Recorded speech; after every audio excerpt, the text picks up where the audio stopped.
Dream is finally going head-to-head with TommyInnit, and it all started with TommyInnit calling Mizkif the worst person he's met this year. It started off with TommyInnit on his and Jack Manifold's podcast, where Jack Manifold asked who the worst person he's met this year was. The worst person I met award. Oh, for me, it's so easy. Go on. Mizkif. Piss me off, the twat. Just the way he looked. You just barely even met him.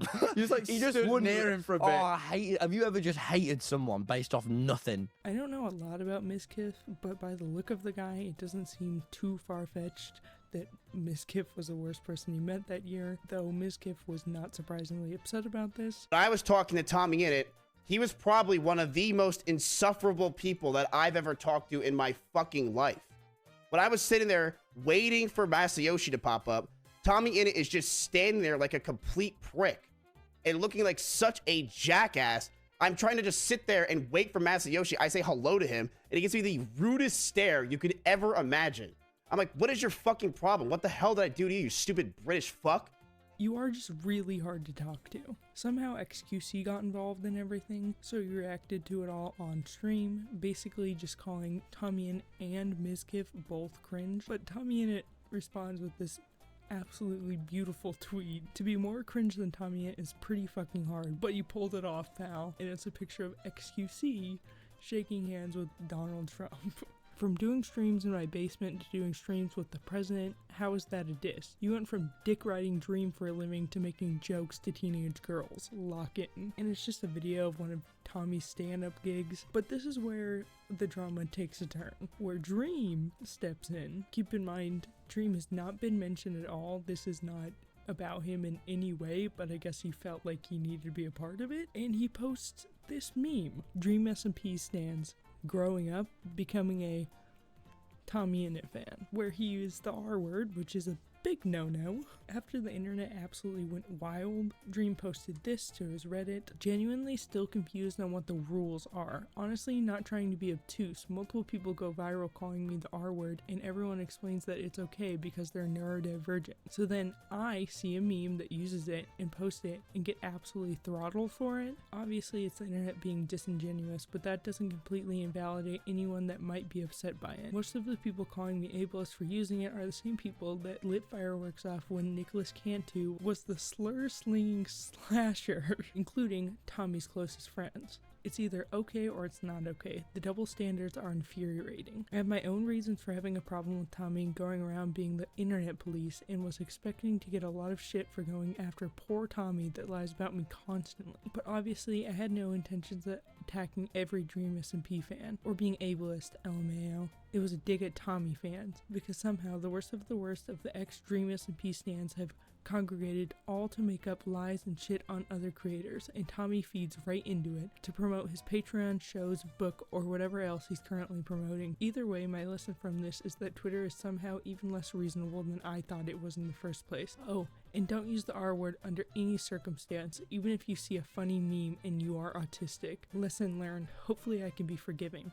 Back to coding. This is all funny coming from Dream of all people, saying Tommy doesn't have a backbone, doubling down on the usage of the word. Tommy just responded by saying this: all I had to do was get Trump involved and he finally cracked, huh? These tweets caused everybody and their mother to stream about it, including Jack Manifold and Tubbo. In response to all of this, Dream decided to go into Detective Dream mode and go live for 3 hours talking about this entire situation, reacting to Tubbo's stream, who was covering the whole situation. In the live stream, Dream doesn't say much of substance at all. He doesn't apologize or address the usage of the R word. He goes off on rants about how much he doesn't like previous members of the Dream SMP, and just crashes out. All my evil plan! It's come together!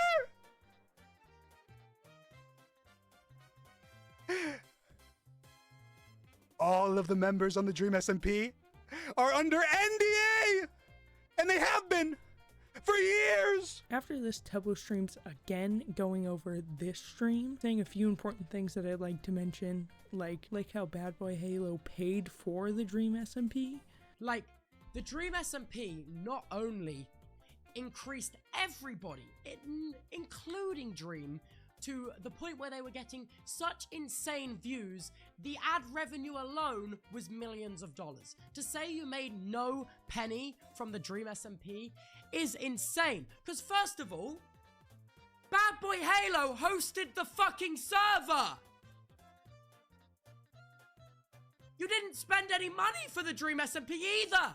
Dream didn't even host the server. Because of all of the shitty things he's done. Like what? Like what? I don't like. I feel like there's some things that obviously I'll talk about this more later. Like what? Okay, right. Like what? The offensive jokes he made ages ago. The way he takes credit for people's success in the tweets and how that we couldn't tell that that's not what he genuinely thought. The calling every TommyInnit fan the Arsler. The oh god, what else has he done, dude? You can also hate him for how he handles situations with those closest to him. There's just so much, man. After this, Tommy posts a video about the entire situation where he mentioned that Dream actually reached out to his mom after he made the How YouTubers Actually Are video, that video. The funny part about Tommy's video is that he instantly addresses the R-word usage. Talk about you calling all my fans the arsler. You can't throw around the arsler, mate. You just can't. My mum worked with adults with disabilities, and since I was 12, I volunteered with her. These are real, fucking amazing people who I think of like family, who actually get called this slur. And you do not just throw it around. It's impossibly immature and reckless and sets such a shitty precedent to everyone. He also mentions the George situation and how it was kind of just swept under the rug. He mentioned the way Dream treated him and others during the Dream SMP. 4 years ago, you were awful to me. When I was 16, you gave me YouTube advice, and you held that over my head for years. You didn't treat me like an equal, and you made me feel small. Saying that he treated him very poorly, which isn't any new information. A lot of people have talked about how poorly Dream has acted behind the scenes. A day after this video was posted, Dream posted his own video. The title's hilarious, I'm sorry, but not to TommyInnit. He instantly walks back the usage of the R word and apologizes for it. Stuff about me that isn't true, but he did correctly criticize me for something that I want to apologize for before I respond to the rest of his video. I posted a meme on Twitter that used the R word, and I shouldn't have done that. I'm sorry, genuinely. I think it's important to acknowledge right off the bat that that's not right. That's not how you should behave. I shouldn't have done it. Period. So he's kind of just flip-flopping on it because he used it a while ago, said that it was a terrible word to use, posted a meme with the word, doubled down saying it's okay for him to say, or it should be okay for him to say, and then again immediately goes, terrible thing to say. So I don't really know what this man believes. He talks about how TommyInnit and his friends continuously still call him a pedophile. He calls out Tommy for being two-faced, saying privately he's okay with people, but then publicly he shames them. Like, you'll be best friends with Logan Paul in private, but then the second it becomes beneficial for people to think that you don't like him, then all of a sudden you have a problem with all those shitty things that he's done. He claims he's never held the YouTube advice over his head, which is a blatant lie because he's publicly done this, I believe more than once, which we do have proof of. I gave you YouTube advice because I thought that you were extremely talented, hardworking, and you had a big dream to be a YouTuber. And that's why with no expectations, we called for hours a day talking about YouTube, strategies, and ideas. And I never held this over your head. Most people hearing that I helped you at all are probably hearing this for the first time. He also mentions a lot in this video that TommyInnit didn't have any proof in his video at all, but Dream doesn't really have a lot of proof for what he's saying either in his video. This one was really funny. He claimed that TommyInnit was belittling his work by saying that him, TommyInnit, is proud of what he does. This is not how I took it.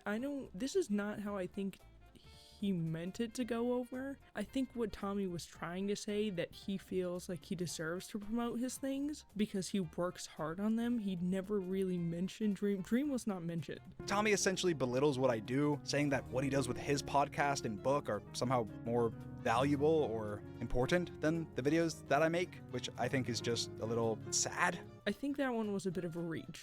And then he claimed that Tommy has an editing sweatshop where he shows 3 random screenshots that are supposed to be proof, but it doesn't really help. There's no context to these screenshots. Like, I edit my own videos. I'm sure Tommy can knock out videos pretty quick because at one point he had a literal editor sweatshop where his editors made less than minimum wage, and we're also getting fans to edit the videos for free for them. But to each their own. Everyone has a different style of YouTube. And then he goes on about how he never harassed Tommy's mom. He only sent her one message, which was this essay. This is really long, so I'm not going to read it, but let me clarify, I did read it. I just didn't want to read it out loud. It just all comes off as very whiny. He seems like a child tattling on another child because they hurt their feelings, and he wrote like an essay about it. It just feels very over the top and unnecessary and whiny. He's acting like a child when they are both adults now. And that's it for this drama, at least so far. This is really dumb. All of it's really stupid. Could have all been avoided. But if anything else does come out about this situation, which it probably will, I will make another video on it, so make sure to hit the bell. And I'm out. Bye-bye.